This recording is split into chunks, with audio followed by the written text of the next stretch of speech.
Aujourd'hui, nous allons parler de l'entrepreneuriat et des difficultés que beaucoup d'entre vous rencontrez au cours de votre activité.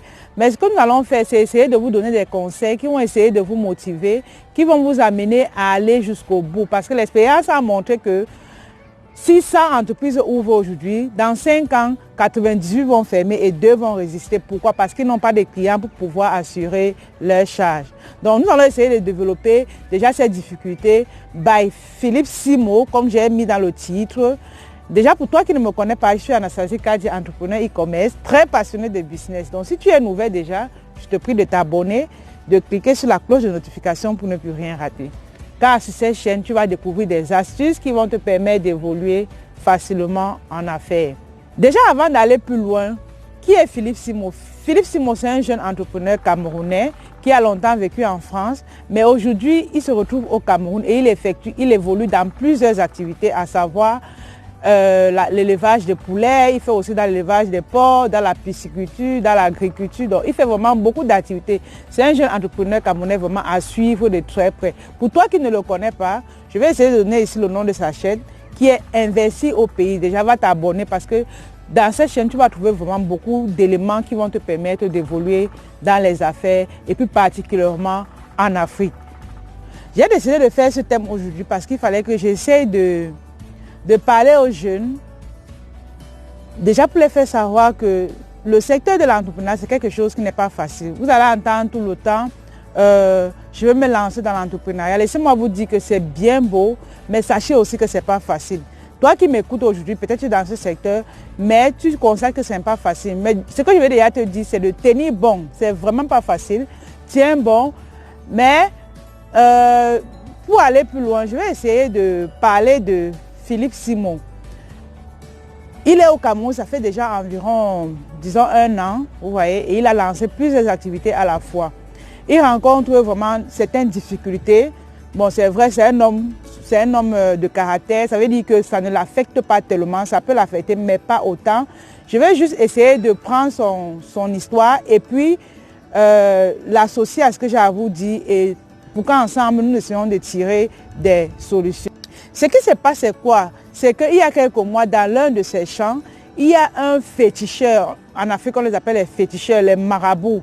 Bref, une mauvaise personne qui a pris un certain gris-gris et il l'a posé dans un de ces champs pour faire peur à Philippe. D'accord? Pour lui faire peur.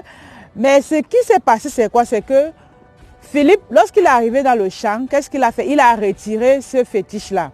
Donc, ce qui nous fait savoir en fonction de ce qu'il a réalisé comme acte, c'est quoi? C'est qu'il faudrait qu'on cesse de penser qu'en Afrique, les mauvaises personnes peuvent nous faire du mal. Ça veut dire quoi? Si vous êtes déterminé à faire ce que vous avez à faire, faites-le. Personne ne pourra influencer votre activité. Personne ne pourra influencer ce que vous avez décidé de faire.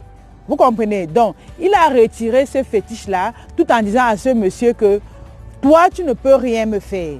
C'est la même chose dans vos activités. Lorsque vous êtes en train d'évoluer, vous ne devez pas être celle-là que, on va dire, si tu fais telle chose, tu vas échouer. Si tu fais telle autre chose, tu vas échouer. Non, il faut être focus. Il faut aller droit au but. Que personne ne puisse vous influencer. Ça, c'est la leçon que je tire en fonction de cet acte que le féticheur a posé. Donc, soyez focus. Quel que soit celui qui va se poser autour de vous, balayez cette personne et avancez. De l'autre côté également, qu'est-ce qui s'est passé? Dernièrement, il a reçu un autre vol. Ça veut dire quoi? Il a laissé son ordinateur, ses appareils photo pour ses vidéos dans sa voiture. Et dans la même journée, il a eu à licencier un de ses collaborateurs. Le même soir, on a volé ses documents et certains de ses documents, l'appareil photo, son ordinateur et tout. Donc, ça l'a, de l'autre côté, moi-même j'ai remarqué, ça l'a beaucoup affecté. Pourquoi? Parce qu'à l'intérieur, il avait un livre qu'il était en train d'écrire. Vous vous imaginez, toutes ces idées-là étaient à l'intérieur. Et de l'autre côté également, les appareils photo vraiment de haute technologie, elles ont été volées. Dans la machine, on retrouvait des données vraiment très importantes.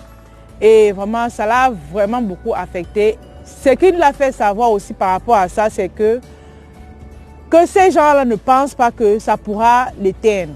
Parce qu'il est rentré en Afrique pour construire son empire et il n'est pas là à ce que quiconque viendra lui déstabiliser, il trouvera déjà des solutions pour pouvoir retrouver sa machine. Et même s'il ne retrouve pas, ce qu'il a fait savoir, c'est quoi? C'est que, quel que soit ce qui est arrivé, lui en tant que jeune entrepreneur, lui en tant qu'exemplaire, parce qu'il nous montre vraiment beaucoup de choses, il nous parle de beaucoup de choses qui nous inspirent, il doit montrer l'exemple, il ne pourra pas baisser les bras. Dernièrement, il a organisé un live sur Facebook, YouTube, où il disait que, est-ce que l'investissement, l'entrepreneuriat en Afrique ou en Occident, qu'est-ce qui est mieux? Ça, c'est la question qu'il a posée. Bon, ce que beaucoup ont répondu, c'est que déjà, il ne doit pas baisser les bras. Deuxièmement, c'est que l'entrepreneuriat dépend de chaque secteur. Ça veut dire que ce n'est pas parce que tu es en Occident que ça serait meilleur. Non, même en Occident, les gens rencontrent les difficultés.